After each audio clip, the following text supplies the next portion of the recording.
स्वागत छ तपाईहरुलाई हाम्रो युट्युब च्यानलमा। आज म तपाईहरुलाई फेरि अर्को एउटा युनिक कोड नेपाली युनिक कोडको बारेमा बताउन गएको छु। कृपया यो युनिक कोड बिल्कुलै अरूभन्दा फरक खालको छ। यसमा हामीले धेरै सजिलो तरिकाले नेपाली टाइप गर्न सक्छौं, जसको अल्टरनेटिभ हामीलाई दिएको हुन्छ, जो म तपाईलाई इन्स्टल गरेर र डाउनलोड गर्ने तरिका शुद्ध बताएर कसरी टाइप गरिन्छ, कस्तो खालको टाइप गर्छ यसले भन्ने कुरा बताउने छु। कृपया यो भिडियोलाई सुरुदेखि अन्त्यसम्म अवश्य हेर्नु होला।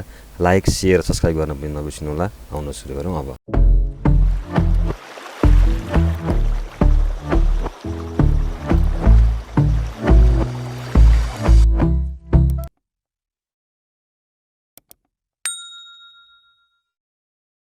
सबैभन्दा फर्स्टमा हामी गुगल क्रोममा जाउँ। गुगल क्रोममा डबल क्लिक गरौँ। यहाँ एउटा लिंक छ, म त्यो लिंक तपाईहरुलाई तलपट्टि शेयर गर्ने छु। कन्ट्रोल भी गर्दिए र मैले इन्टर प्रेस गर्दिए। यो लिंकमा तपाईको microsoft.eng यो भन्ने लिंक छ। यसमा चाहिँ धेरै क्याटेगोरीको फाइल सिस्टमहरु दिएको छ, जस्तै Microsoft INDIC Indic language input tool भन्ने छ। यो एक किसिमको टुल्स हो, ल्याङ्ग्वेजको टुल्स हो अथवा ल्याङ्ग्वेज टाइपिङ गर्ने टुल्स हो। जस्तै यहाँनेरि टन्न दिएको छ, यी बंगाल, गुजराती, हिन्दी, कन्नडा, मलयालम, मैथिली, हैन। यहाँ इन्डियन ल्याङ्ग्वेज लगभग सम्पूर्ण छ। त्यस्तै गरेर यहाँ सेकेन्डमा नेपाली भन्ने दिएको छ। यहाँनेरि हेर्नु होला, नेपाली। यहाँ डाउनलोड पनि अप्सन दिएको छ। यहाँ डाउनलोड अप्सन दिएको छ। यो चाहिँ 64 बिट हो कि 32 बिट हो, कुन बिटमा हो तपाईको त्यो, त्यही अनुसारले तपाईले यसलाई डाउनलोड गर्न सक्नुहुनेछ। यहाँ विन्डोज 8 64 बिट दिएको छ र तपाईले यसलाई यहाँ डाउनलोडमा गएर क्लिक गरिदिनु होला र यो डाउनलोड सुरु हुन्छ। Start download.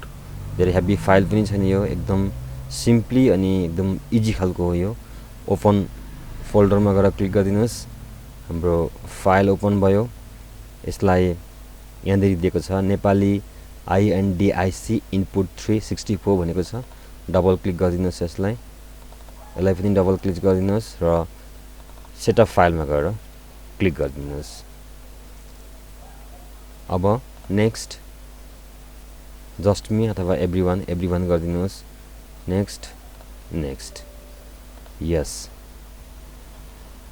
क्लोज। तपाईको यो नेपाली इनपुट चाहिँ इन्स्टल भइसक्यो। यसलाई मिनिमाइज गरौँ।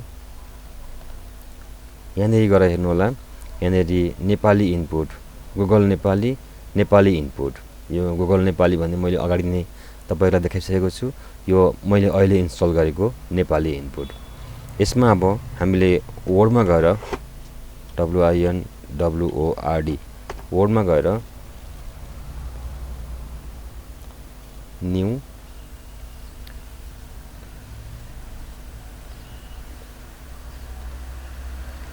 यसको राम्रो पक्ष के छ भन्दाखेरि हामीले यहाँ कुनै चीज टाइप गर्न खोज्यौं, जस्तै मैले यहाँ नलेखेँ, टाइप गर्दाखेरि यहाँनेरि अप्सन दिएको हुन्छ। माथिपट्टि हेर्नुस् त, यहाँ जस्तै मलाई के चाहिएको, NA नचाहिएको, NAA ना चाहियो अथवा NI नि चाहियो, के चाहियो। मैले यहाँ नेपाली टाइप गरेँ भने मैले यहाँ के लेख्नु पर्यो त, यहाँनेरि नै प्रिभ्यू हामीले इजिली रूपमा हेर्न पाउँछौं। जस्तै NE अब पलाई पा लेख्नलाई पमा गयो, पीमा गयो, पीमा गएपछि के आयो त यहाँ अब पा गर्नको लागि यहाँनेरि जस्तै PAA पा। अब ली गर्नलाई यलमा जाउँ र LEE ह्रस्व दीर्घ यतापट्टिबाट गर्नलाई LI, यतापट्टिबाट गर्नलाई ली, जस्तै LE ली नेपाली। यस्तो खालको इजिनेस वे चाहिँ यहीँबाट प्रिभ्यू हेरी हामीले नेपाली टाइप गर्न सक्छौं। धन्यवाद छ तपाईहरुले यो भिडियोलाई सुरुदेखि अन्त्यसम्म हेरिदिनु भएकोमा। यस्तै खालका भिडियोहरु हेर्नको लागि हाम्रो च्यानललाई लाइक, शेयर, सब्स्क्राइब गर्न नबिर्सनु होला। Thank you very much.